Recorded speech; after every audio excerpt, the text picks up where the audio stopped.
Chinese-Malaysia na hinihinalang kasapi ng International Drug Syndicate na Samgur ang hinatulan ng habambuhay na pagkakakulong matapos mahatulang guilty sa paglabag sa Republic Act 9165 o ang Comprehensive Dangerous Drugs Act of 2002. Kinilala ang suspect na si alias Kong na naaresto noong Hunyo 20 taong kasalukuyan sa Subic, Zambales, kung saan nasabat ng mga otoridad ang tinatayang 10 bilyong halaga ng shabu mula sa kanyang fishing vessel.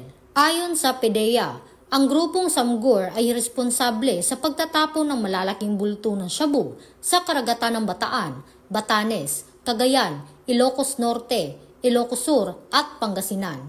Ang hatol kay Kung ay tinuturing na malaking tagumpay laban sa international drug trafficking. Ito ang bagong PNP para sa bagong Pilipinas, serbisyong mabilis, tapat at nararamdaman.